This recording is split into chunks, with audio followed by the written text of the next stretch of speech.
శ్రీమాత్రే నమః. ఓం శ్రీ గురుభ్యో నమః. నమస్తే అండి. నేను మీ రామకృష్ణ హాన్, ఆస్ట్రో న్యూమరాలజీని. అందరూ ఎలా ఉన్నారు? ఈ వీడియోలో ముఖ్యంగా నేను మీకు తెలియజేసే విషయం ఏంటంటే 23వ తారీఖు 3వ నెల 2024 సంవత్సరం. 23/3/2024 అత్యంత పవిత్రమైనటువంటి రోజు, మరి పరమ పావనమైనటువంటి రోజు శని త్రయోదశి. ఇది చాలా అంటే ఇది చాలా అద్భుతమైందండి ఈ శని త్రయోదశి. నేను ఎందుకు చెప్తున్నానంటే, ఈ శని త్రయోదశి మనకు కుంభరాశిలో శనీశ్వరుడు రావడం అనేది 30 ఏళ్ళకు ఒకసారి వస్తాడు. ఇప్పుడు వచ్చాడు. సంవత్సరానికి చూస్తే 2024 సంవత్సరాన్ని మొత్తం కూడితే 8వ నంబర్ వస్తుంది. అదొకటి చూడండి. తర్వాత ఈ సంవత్సరంలో మంత్రిగా, సైన్యాధ్యక్షుడిగా, ఆర్గాధిపతిగా, మేఘాధిపతిగా శనీశ్వరుడే ఉన్నాడు. ఇదొకటి పాయింట్.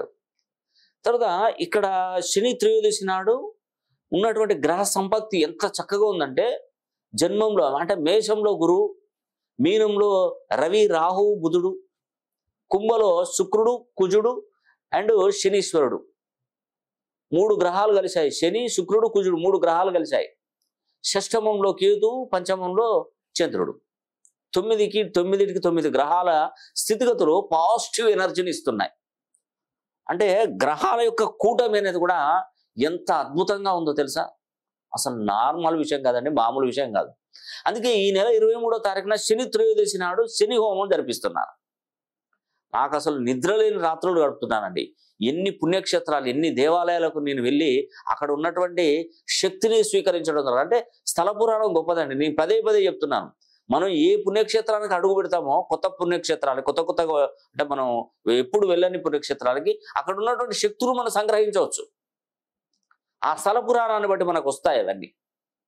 అలా మనకు ఉన్నటువంటి దేవస్థానాలు అన్నీ కూడా చుట్టొస్తే ఎంతో పుణ్యఫలం అండి. కానీ మనం చాలా అంటే మనం ఏదంటే అహంతో ఉండకూడదు. నేనే బాగుపడాలి, నా పిల్లలే బాగుపడాలి, నా కుటుంబమే బాగుపడాలి, నువ్వు బయట వాడు ఎవడు బాగుపడకూడదు. సర్వే జన సుఖినో భవంతు. నువ్వు ఎక్కడికి వెళ్ళినా భగవంతుని కోరుకునేది ఏంటి?